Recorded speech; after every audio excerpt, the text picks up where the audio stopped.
Hi, welcome to Thursdays with Tony. Today, I want to talk about one of my favorite subjects. As many of you know, if you watch this channel a bit, you know I love airplanes. Actually, my wife says I like anything that goes fast and makes a lot of noise. But I'm particularly fond of maybe World War II and aircraft used in warfare, maybe fighter planes. But there is a type of plane that's used in warfare. It's not exactly a fighter plane, but makes a tremendous contribution to the war effort. Join me now as we take a look at No Guns, Just Guts.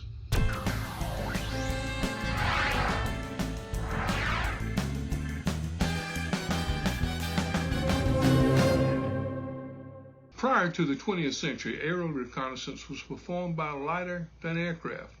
Balloons and dirigibles were the camera platforms. The next craft to conquer the skies was heavier than air. And with the development of the airplane, a new platform for aerial reconnaissance became the norm. The Americans used photo reconnaissance from aircraft in 1916 in their ill-fated attempts to capture Pancho Villa. The first cameras were quite bulky, and initially they were attached to the side of the aircraft to photograph the landscape and troop movements below. The next step was to have the camera installed in the aircraft, usually between the pilot's feet. The plane would fly in a pattern so that the area could be photographed in sections. From the developed film prints were made and reassembled to produce a large photograph of the area for reconnaissance. During World War I, Allies and Germans used photo reconnaissance with both planes and dirigibles. Much work was done with aerial camera development as well as modifying aircraft for their reconnaissance role. Allied camera development was impeded by Germany's ownership of expertise in optics. It was a constant, ongoing process to develop the technology for aerial reconnaissance as well as the delivery system for the same. The cameras were heavy, requiring large 18 by 24 centimeter film plates. The Germans were at the forefront of development of aerial reconnaissance, no doubt due to their expertise in optics. To the delivery of intelligence to field commanders in a timely fashion was a problem. By the end of the Great War, significant advances in photo reconnaissance had been made, but not fully endorsed by the military. Also in 1918, both sides were photographing the entire front twice a day. In World War II, the use of photo reconnaissance increased as photographic cameras improved and the acceptance of aerial reconnaissance gathered greater approval from field commanders. Photo reconnaissance became a normal part of any Army's reconnaissance gathering system. One of the much needed improvements were methods for heating the aerial camera.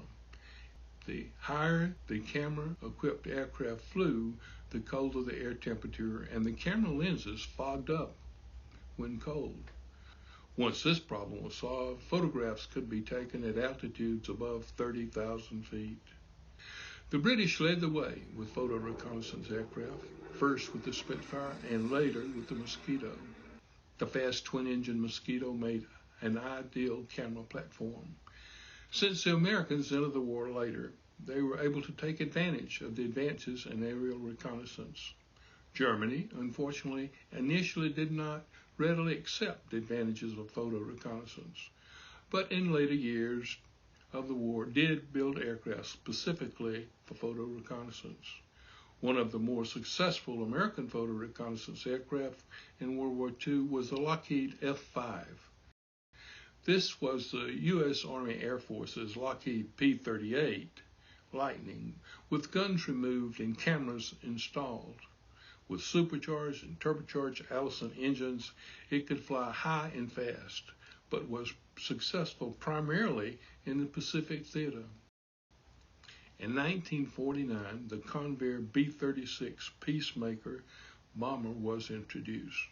Later, some of these aircraft were converted to photo recon use.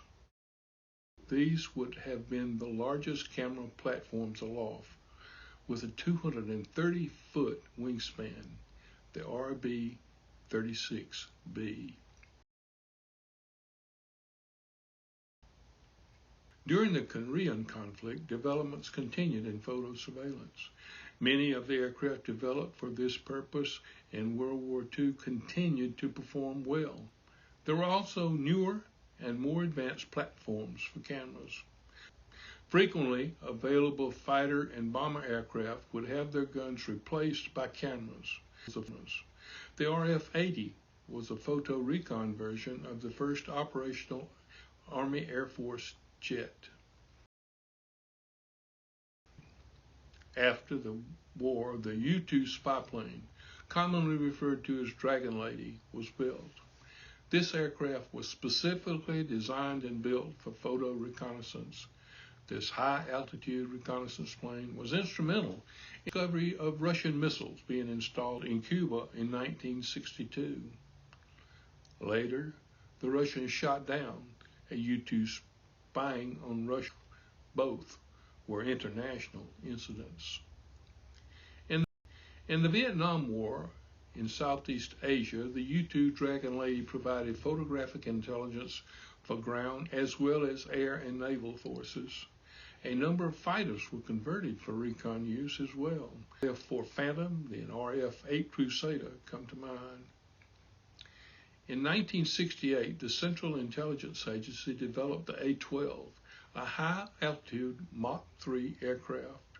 2 years later, it would enter military service as the SR-71 Blackbird, the fastest aircraft ever built. Manned surveillance aircraft, with the exception of the U-2, would be retired in 1998. The role of surveillance is now filled by unmanned, remote-controlled aircraft, in addition to satellite photography. Throughout history, the desire for knowledge of an Army's adversary has been filled with aerial observation platforms, from the hot air balloons to satellites observing from space.